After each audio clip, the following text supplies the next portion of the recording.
So I recently met my fiance's family for the first time, and it was a total disaster. My fiance James and I have been together for the past 2 years, but his family is from Australia. So we didn't get to meet them physically. Until recently, I had only ever seen them on FaceTime calls and stuff with James. I know for a fact that he doesn't really get along well with his mom, but I couldn't imagine why, because she seemed to be a pleasant enough person. Actually, that's what I used to think until we met. So we got engaged 2 weeks ago, and then James invited his family over so we could meet in person for the first time. They flew in 3 days back, and 2 days ago we had our first official family dinner together. The plan was to have my parents with us as well, but unfortunately, my mom sprained her ankle a couple of weeks ago, so they couldn't make it. And in a way, I think it was for the best. Anyway, at first, things were pleasant enough. We made small talk and stuff, but even then, throughout the duration of time, I could feel my future mother-in-law's eyes on me the whole time. Sharon, James's mother, eventually spoke up after a while, and the first question that she asked me was how much I weighed. Full disclosure, I'm kind of chubby. I wouldn't say that I'm overweight, but my appearance does make me seem kind of full-figured. Health-wise, though, I'm doing completely fine. There's nothing to worry about. And as it is, I find it kind of offensive when people try to make it seem like I'm unhealthy just because I'm a bit naturally big. I did not like that question at all, but since we were meeting for the first time, I decided to answer it. And even James told her that that was not nice, and he told her to cut it out. But instead, she doubled down on it and told me that from when we had been on FaceTime calls and stuff, she had deduced that I might be a bit chubby, but she had no idea that I would be so fat, and said that she had underestimated how much work needs to be done. She told me that I was borderline obese and that I needed to do something about myself so I could fit into the family standards, and started telling me that she was going to plan a diet for me that I would have to adhere to strictly in order to get into shape for the wedding, so it wouldn't be embarrassing for me when the time came. She said all this as a very matter-of-fact thing, and I was shocked that she was speaking like this to me on our first meeting itself. I was obviously going to defend myself because I was furious, but before I could even say anything, James was the one who spoke up for me, and my future father-in-law, Martin, also seemed to be quite offended on my behalf. They told her to apologize to me immediately and said that she had no right to say that to me. But she said that she was not apologizing to me, and she had only said what everyone was thinking anyway. Things got pretty rough. Accusations were thrown around, and in the end, James kicked her out of the house and told her that she was not welcome at the wedding anymore, and she cussed him out pretty badly. Since the rest of the evening was spoiled, my father-in-law and James's sister Natalie decided to apologize and went back to their hotel afterwards, and after that, James finally told me everything about why he did not get along with his mom, because growing up, she had been a nightmare to live with since she was always so focused on everybody's appearance. Even with him, she had been the same way, constantly trying to control what he ate, how much he ate, and forcing him to eat less, sometimes even yelling at him for eating too much, even when he was going through puberty, when it's normal for kids to gain weight.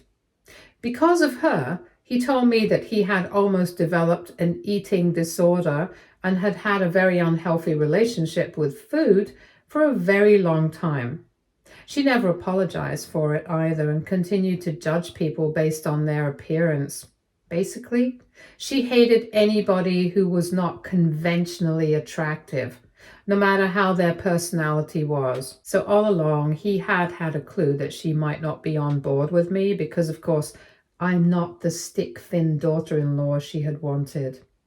But even then, he had no idea that she was going to go out of her way to be so unpleasant to me for no reason during our first meeting itself.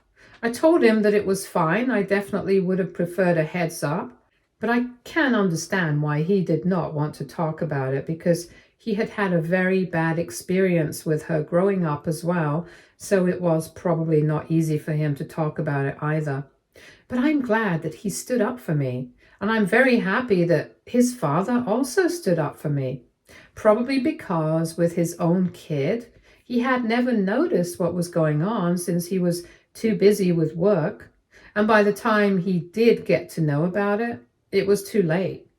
Anyway, the point was that two of them had stood by me, and I was very grateful for that. But then the only person in their family who doesn't feel quite sympathetic towards me is his sister Natalie.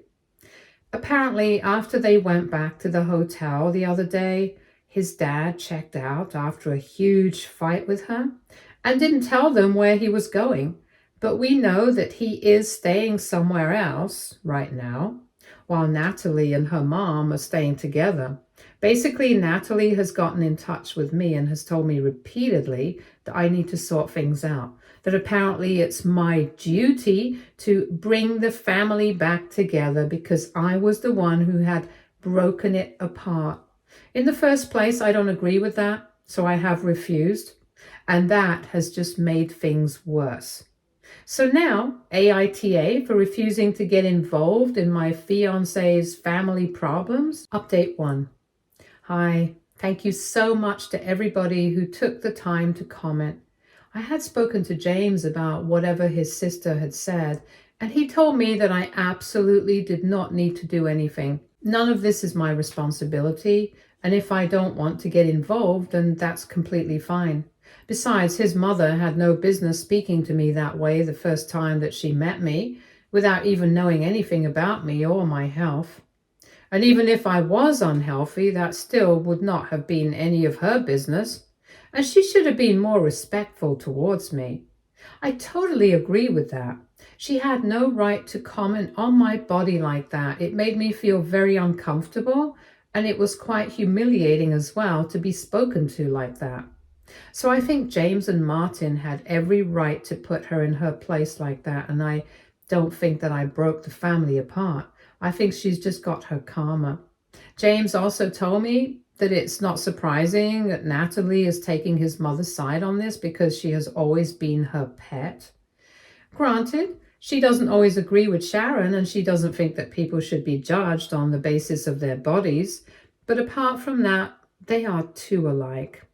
And Sharon loves Natalie in spite of the differences, and the opposite is also true. So even though Natalie doesn't agree with Sharon always, it's not surprising that she has chosen to stick up for her mother and make me the bad guy in this situation for no reason. Now that I think about it, I don't understand how I am responsible for anything at all, because as far as I can remember, I didn't even say anything that day. Before I could say anything, James and his father had already jumped to my defense. So why is it my responsibility or duty to fix anything? It's a very bizarre thing to say. And I think that the two of them are just trying to paint me as the bad guy because Sharon is no longer invited to the wedding or welcome in her son's life. But neither I nor James nor anybody else will ever believe that that's my fault in any way whatsoever. Sharon might be deluded enough to believe that it was just one incident that led James to kicking her out of his life and the house and disinviting her from the wedding, but we know the truth better than her. All this has been in the works for a very long time. It just came to a breaking point because of that unfortunate incident that took place at dinner.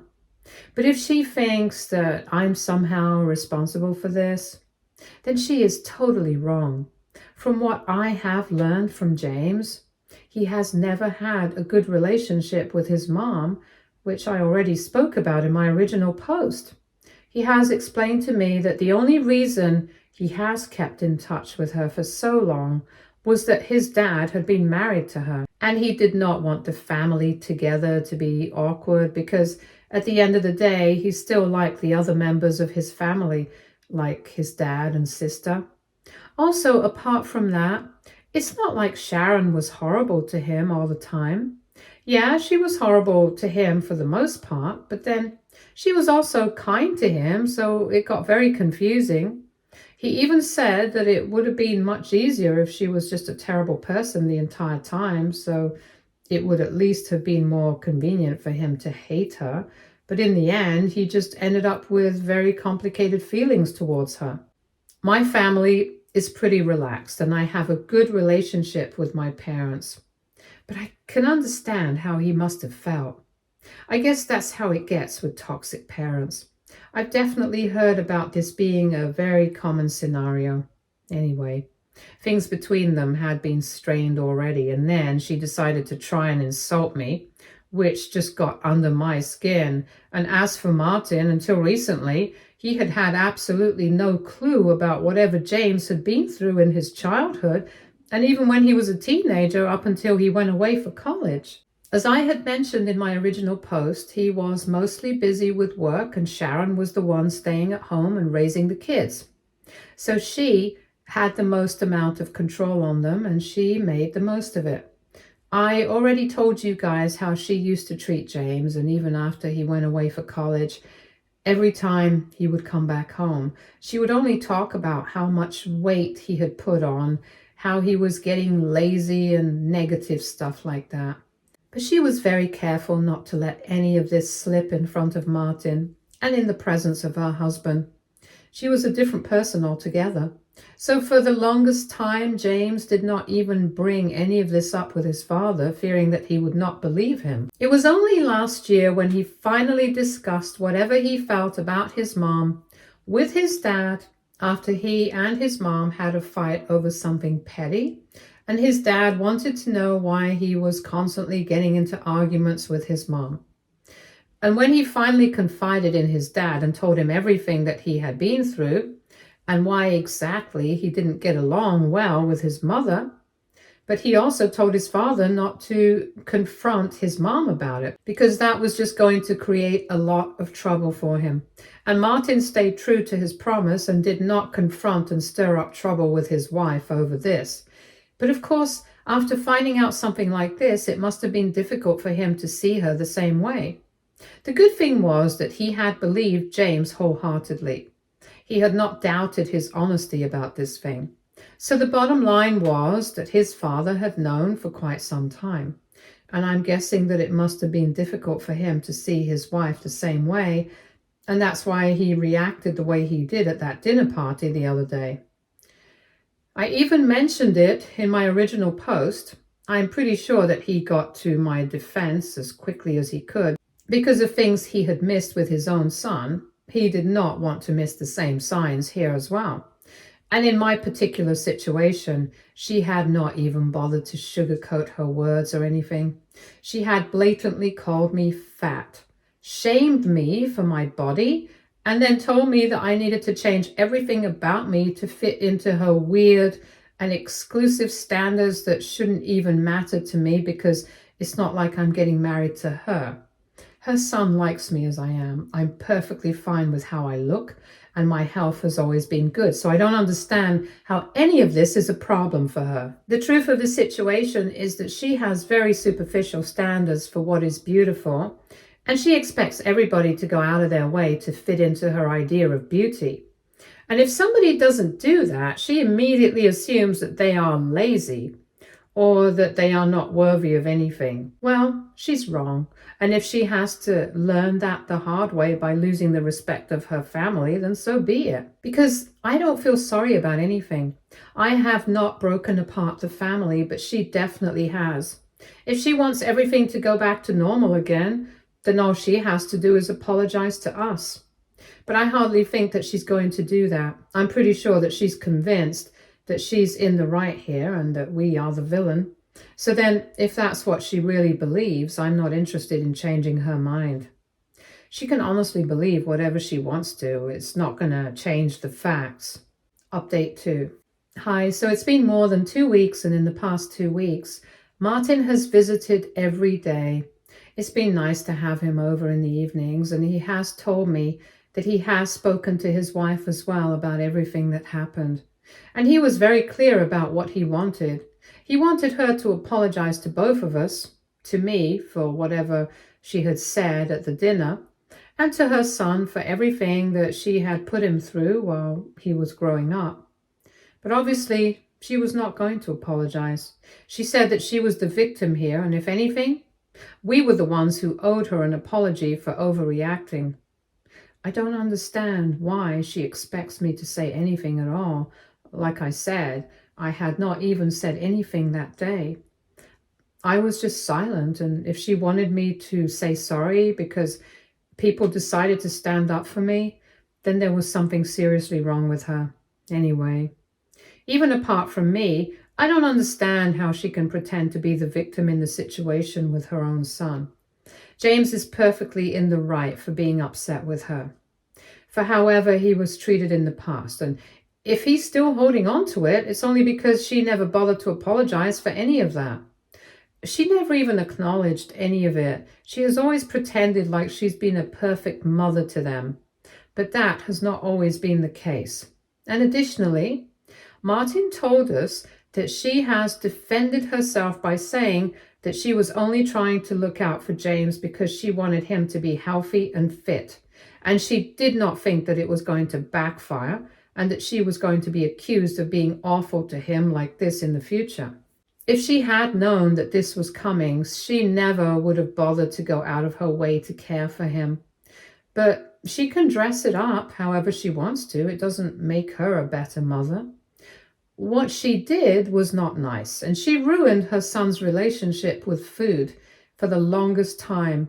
So she needs to acknowledge, accept, and apologize for that. Martin has said that if she doesn't do that, then there's no way that he can forgive her because he already feels so guilty about letting this happen to James while he was growing up. He doesn't want to let his own son down even more. So naturally, the discussions, whenever Martin has started speaking about whatever's going on with him and Sharon right now, have always taken a very serious turn. But we try to end the visits on a happy note. Martin has also spoken to my parents on FaceTime. My mother is still recovering, but by the time she'll be fit enough to travel, James's family will have flown back to Australia. In fact, they're leaving in just another week. And while things with Martin have been going well, it hasn't been so good with Natalie and Sharon. Martin has been staying separately and has refused to tell Natalie and Sharon anything about his whereabouts because he doesn't want them to find him out and bother him in person. They have only been communicating through phone calls and texts, and up until a couple of days ago, Natalie had been bothering me nonstop to try and get me to apologize to their mother, just to put an end to all of this. I had pretty much stopped responding to her after my first post here, but she had not given up. She was pretty persistent, and she had been texting both me and James, but James had told me to block her a couple of days ago, and that's what I did. However, she did not give up texting, and she has been trying to get him to talk to Sharon and fix everything. The only problem is that, like I had said, she doesn't always agree with Sharon, and even here, she agrees that whatever Sharon said was not right. But she has also defended her, saying that she's from a different generation, so she probably didn't think much about it, and that everyone just overreacted. Emotions were obviously running high, but now it's about time that we all try to put everything past us and try to have a fresh start. She thinks that since James and I are getting married, it's about time that he fixes things with his own family as well. And that's how she has been trying to get him to see her side. They've been arguing about it nonstop. And I can see that James sometimes gets really tired and upset because I can understand that he doesn't want to fight with Natalie. But he also does not want to fix anything with Sharon, at least not right now. And he definitely does not want to talk to her if he's going to have to be the one to initiate the conversation, put in an effort to apologize and stuff and make himself look weak. It's just a very complicated and messy situation, and I don't know how they're going to get out of this. I feel bad for all three of them, James, Martin, and Natalie, because from whatever limited interactions I've had with these three, they seem to be pleasant people. Even Sharon had seemed nice enough before. But now, of course, I don't feel the same way. I wouldn't say that I feel bad for her, but I definitely feel like she's ruining things for herself. I don't know what she's playing at, and I definitely don't understand what she expects to come out of all this, but I do know for a fact that she's going to regret this in the future. That's for sure. Update 3. So a couple of days ago, Martin, Natalie, and Sharon all flew back to Australia together. Martin had come over the previous evening to say goodbye for one last time, and he thanked me for being so gracious about everything. He said that he definitely would be back in time for the wedding, but he didn't know about Sharon and Natalie. He told me and James that they're going to have to travel back together, so on the flight, they might end up having to speak to each other because it's not like they'll be able to escape then. And whatever happens, he will keep us in the loop. I was actually quite terrified about what might happen because I thought that they might get divorced now. While I do not blame myself for any of this, I definitely would find it quite off-putting if they got divorced over this. I don't know why, but the idea seemed a bit uncomfortable for me. James reassured me, though, that even if they do get divorced, it's not going to be my fault, so I don't need to feel guilty about it. And he also told me that it's very unlikely that they actually will end up separating because even though this is one of the biggest fights, they have been through us in the past, and they've always managed to power through. In fact, he thinks that if Martin speaks to Sharon about this openly, he might end up being able to convince her to apologize to us. He knows for a fact that regardless of how she is as a person, Sharon really loves his father and she thinks the world of him, so she might just apologize to us, even if it's just to keep her marriage intact. That was definitely nice to hear. And I do hope that they are able to work things out, because even though I don't particularly like Sharon, I wouldn't want a marriage of over 25 years to fall apart. In general, that would be a very unpleasant thing, regardless of whose fault it is. So yeah, I do hope they're able to work things out, even if Sharon doesn't end up apologizing to me. To be honest, I don't really care. I've only met the woman once, and it was not a very pleasant experience, so I couldn't care less if she ended up attending our wedding or not. I don't care if she likes me or not. I'm just happy that I'm with James, the love of my life, and in a few months, we are going to get married. I'm going to have my loved ones by my side, so my mother-in-law is really the least of my problems or my concerns. As long as I have James, everything else can go take a hike. Update 4. Hi, so it's been about a month since James's family flew back to Australia, and things have been pretty normal between the two of us. Martin did keep us updated about everything that was going on with him and Sharon, and he told us that on the flight, they had been forced to talk to each other. In the end, she ended up crying because she did not want to lose him, and people did end up looking at them. But she calmed down soon enough, and they decided that they were going to try marriage counseling. As for Natalie, she reached out to James and apologized to him for everything and said that she was just trying to fix things and she did not realize she was going about it the wrong way and being insensitive to both of us. Since I had blocked her, she could not reach out to me, but she did mention me in her apology that she sent to James and said that she was really apologetic about behaving that way with me, especially because she was pretty sure that she had left a bad impression of herself. But she wanted me to know that things were just very complicated and she did not know what to do. She said that she would love to have a fresh start with us and she wants to put everything behind us so that at least before the wedding we can prepare our relationship, or at least try. James responded to her, telling her that we would need some time. So that's what we're doing. We're taking some time, and it's a well-deserved break from all the family drama. Sharon has still not apologized to either of us, but Martin has told us that she's coming around. She just needs some time to process everything, understand what she's done, and then she will surely reach out to us. There's no pressure on her. We don't really care if she apologizes to us or not, because it's not like that's going to change our lives. But yeah, it'll definitely be nice if she apologizes and tries to fix things. We don't know when or if that's even going to happen, though, so we're not expecting anything. In fact, we've been pretty busy. We've been planning the wedding and our future together, so we haven't really had time to think about these things. We are pretty laid back about all these things. If Sharon wants to apologize, she can also. If she doesn't, that's completely fine with us as well. And with regards to Natalie, we will reach out to her whenever we feel like we're ready to talk. But until then, we just want to do our own thing. Martin is the only person from James's family who we are actually in touch with on a regular basis. And for now, that's good enough for us. Update 5. Hi, so the invitations to the wedding were sent out recently. We're getting married in 2 months. And even Sharon received an invitation since she apologized to us a couple of weeks ago. Martin called us on FaceTime and put her on the phone, and even though she fumbled and hesitated a lot, she eventually did get an apology out.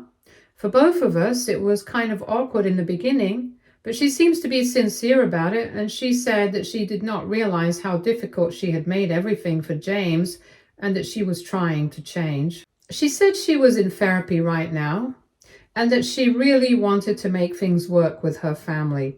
She did not want to lose anyone, so she would really appreciate it if we stood by her while she tried to change. That's the least we could do. So we agreed, and we did invite her to the wedding. Now, whether or not she wants to come, that's up to her. In the past few weeks, we have spoken a couple of times, and she has been normal enough, even though things are pretty awkward. And that's why we think she might not be willing to attend, since things are still pretty awkward, and she finds it difficult to talk to us. But I'm guessing Martin will convince her somehow, so that's that. Natalie, James, and I have also sorted everything out, and she definitely will be attending the wedding. Overall, I guess things with his family are as normal as possible. And it's a good thing. I just hope that the wedding goes smoothly. I'm very excited about it. I'm really happy that I'm going to be able to spend the rest of my life with this man now. Stay tuned for more stories from our girl relationships.